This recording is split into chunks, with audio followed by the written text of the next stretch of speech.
Hey, my name is Logan Mallory, and I am really glad to be here with you today as a part of the Demand Gen Summit. I am going to be talking today about how sales and collaborating with that team is your trick to being a better marketer. Really quickly, as part of my background, I've spent probably the last 15 years in marketing, mostly in B2B tech. I worked for Workfront, which is now an Adobe company. I spent some time with Jive Communications, which was acquired and part of LogMeIn out of Boston.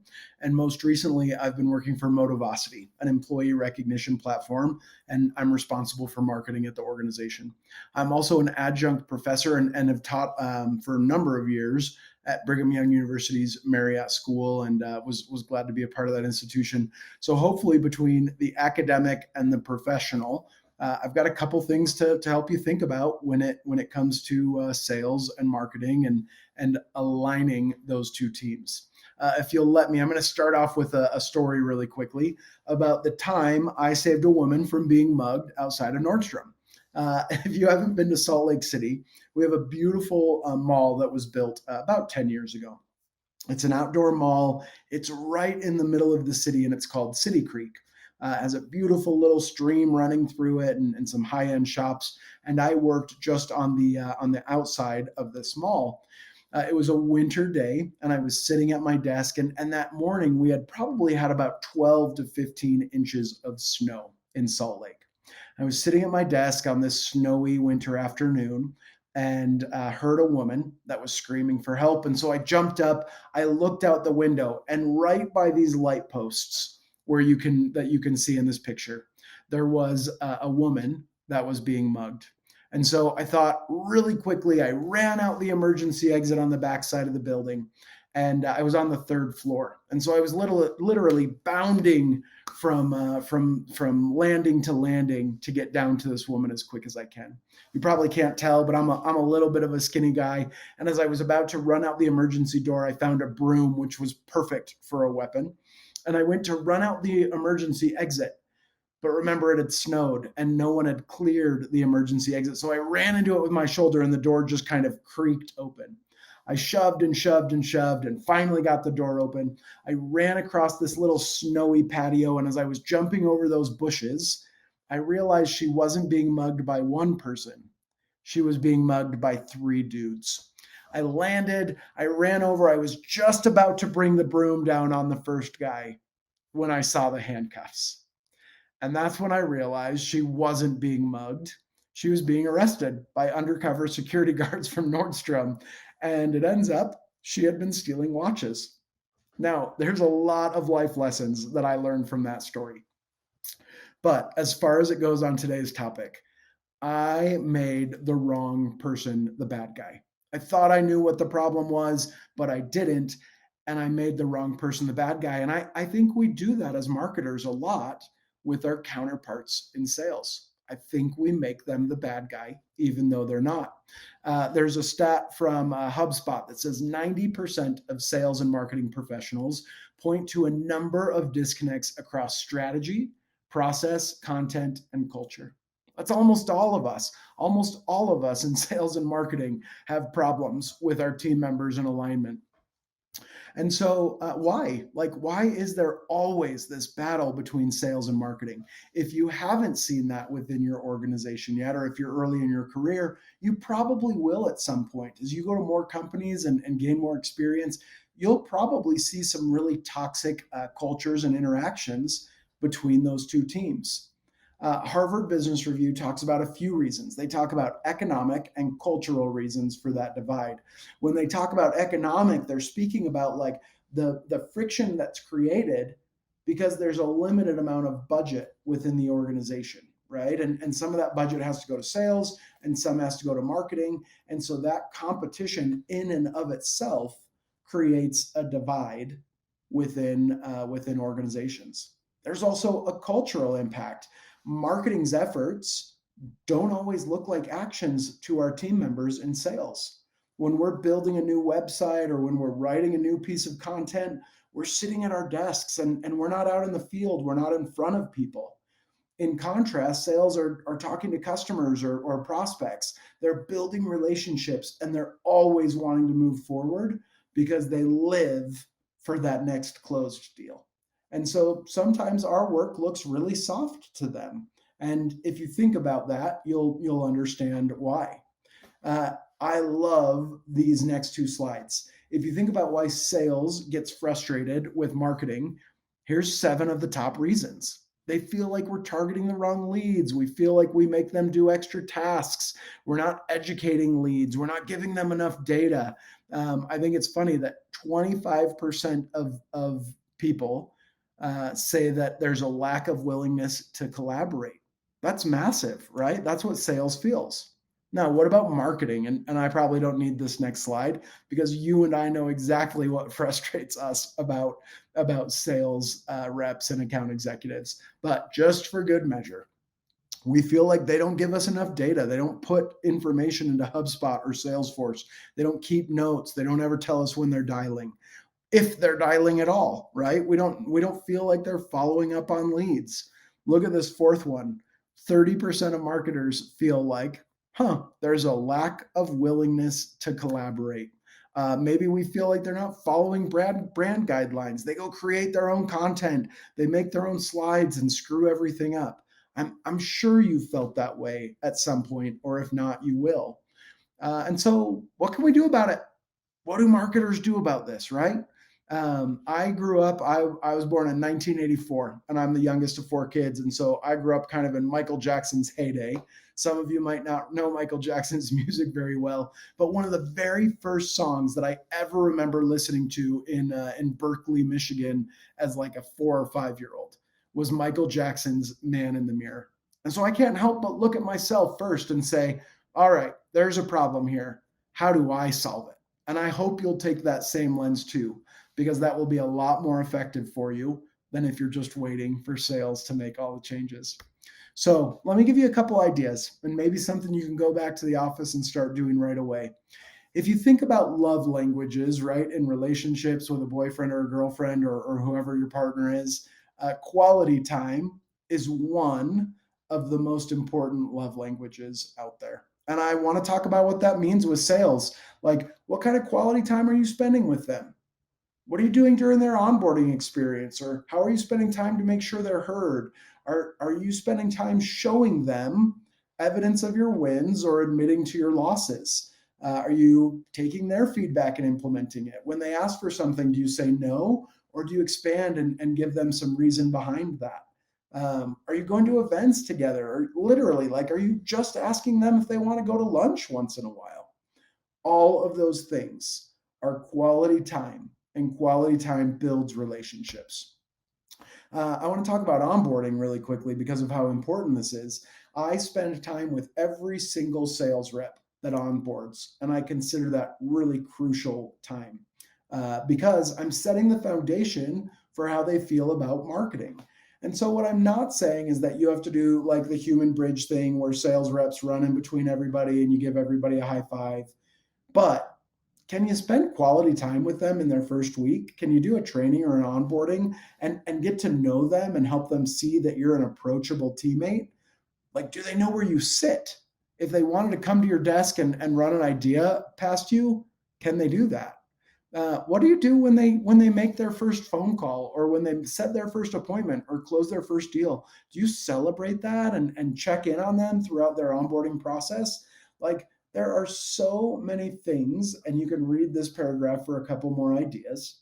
There's so many things that you can do as a marketer to build that relationship. One of the most important things you should do during onboarding is to make sure that they understand your marketing strategy so that they know the difference in your leads. Not all of your leads and prospects are created equal. And if you can onboard reps to understand that, they're going to be more successful. I had this experience just this week where a rep messaged the marketing team with a really good idea for improving some visibility. And it was cool because I was just able to say, hey, that's a great idea. We're on it. Now, you and I both know that's not always the case. Their ideas are not always good or not always feasible, or they're over indexing because maybe it's a recent problem. They lost a deal recently, and so they feel like every deal is going to have this problem and they want us to solve it. And so, what I'd encourage you to do is when you say no, when you say that's not the right idea, don't stop there. Give them some more feedback. Tell them why you think it's not a good idea. What have you learned in the past from other campaigns or efforts that taught you that? Or what conflicts do you have with resources that make it not possible? Or what have you seen in other deals or demos that helps you know that that was just a one off problem? I think if you provide details beyond no, that's a type of quality time together. And it's a really positive way to build the relationship between sales and marketing. Are you going to trade shows? You should. Even if you're not the event marketer, go to trade shows. I have my team members go to different events with us for a number of reasons.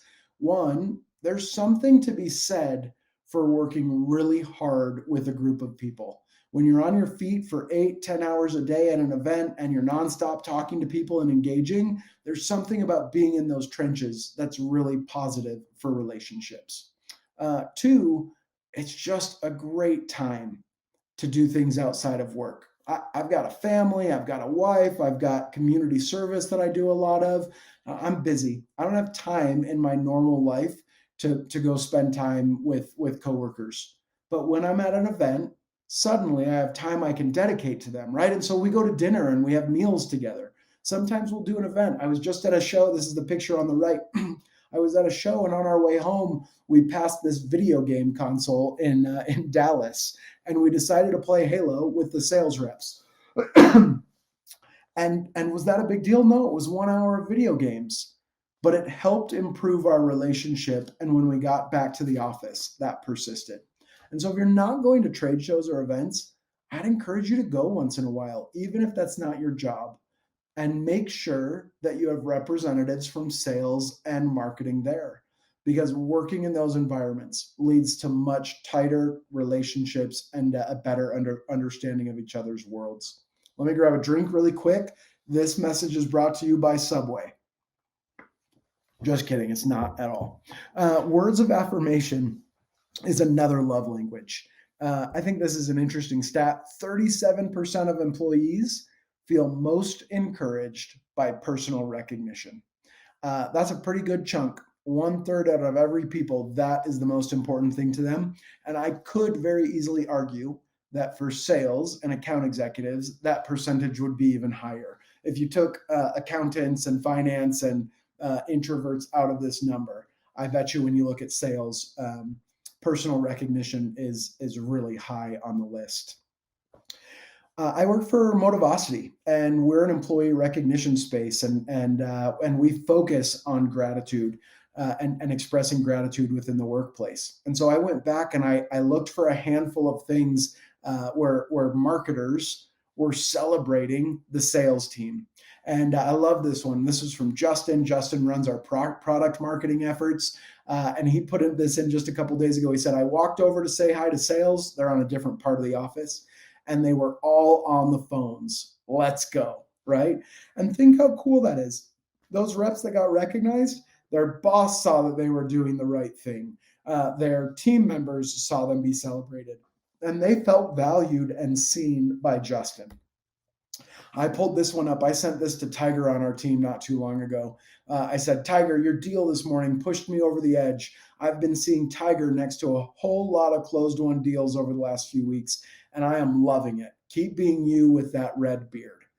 Think how Tiger felt. Tiger doesn't feel like I'm a stranger on the other side of the office. Tiger knows that I'm watching him and cheering for him and celebrating him. And so when there are problems or when there's opportunities for us to work better together, this is the place that we're doing it from instead of a negative place. I love this one too. I said it, so I guess maybe I shouldn't say I love it. But Sam is one of our sales managers, and he's had a grind lately. Q3 is a hard quarter, especially in 2022. And I just wanted Sam to know that I was there for him. And so, hey, Sam, I see you, dude, hustling, doing hard things, having hard conversations, pushing your team, giving feedback, being terrified of not answering chats. And that recognition goes on. Those words of affirmation matter, because that's how people know that they're on the right track and that they have people in their corner. when those words of affirmation come from marketing, it bridges the gap between the two organizations and improves things overall. This wasn't in my talk track, but we did a survey not too long ago of 2,000 people. And 75% of those 2,000 people said that their mental health would improve if they were recognized at work more often. And so when you think about words of affirmation, and sorry, I didn't update my slide here. I screwed up when I copied and pasted. When you think about words of affirmation instead of quality time, know that you are helping improve the relationship and the mental health of your sales team. All right, another concept I want you to think about. You should care about the race, not just your leg of the race, right? If you think about a runner, a sprinter, a relay team in track and field, the handoff is really important. When one team member hands off that baton to the other, they have to do it within a certain space. If they drop the baton, they're disqualified. If they fumble the baton, they can get distracted and they lose time in the race. This example in this specific race, these two gentlemen went to hand it and it slipped and they literally are juggling it between them. And then they get passed because of that bad handoff. And I want you to think about that in what you're handing off to your sales team. You are handing the baton to them for the business. And you can make that a really smooth handoff, or you can just say, oh, my part's done, and you can throw it at them.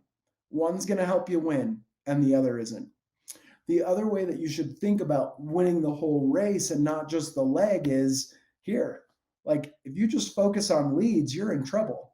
But if you focus on helping drive revenue instead of just leads, your counterparts in sales will see you as a true partner. You should win when they win. And when they lose, lose with them. That attitude will eliminate friction in most interactions between sales and marketing. And that's my quote. I came up with that. I'm an adjunct professor, and so I get to quote myself sometimes. But I really hope you'll think about that. It's hard to do. It's hard to do. There are times where I just want to throw sales under the bus. And I'll admit, I have done it, and I'm sure I will do it again. But I know that that's a short-term fix, and it doesn't solve the long-term issue that I'm trying to resolve.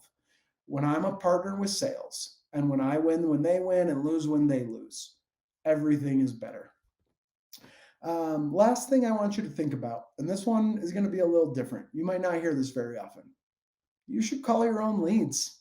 You should get a taste of your own dog food and see what you're sending over to sales. That's going to make some of you uncomfortable. Your content marketers or your marketing ops people, you might not like that idea, but maybe you should try it anyway. Digital marketers, demand gen, product marketers, there is no question in my mind that you should be interacting with the people that you are sending over to sales. Like you should experience what reps are experiencing. And here's a couple examples. Again, we already talked about going to an event, but if you go to an event, you're going to have 100 conversations in a single day, and you're going to experience what sales is doing. When was the last time you called an inbound lead, right? You get a lead in from the system, somebody fills out a web form. When was the last time you called to see if they hang up on you right away, or they say they filled out the form on accident, or whether they're actually excited to talk to you? Would that change your perspective and how you feel about what sales is doing?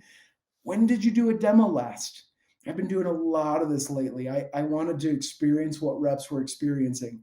And so I've been doing multiple demos a week for the last few months to really experience that and see what they're going through and see when people light up and see what pieces of content I should have created that I didn't. Have you ever sent out a proposal?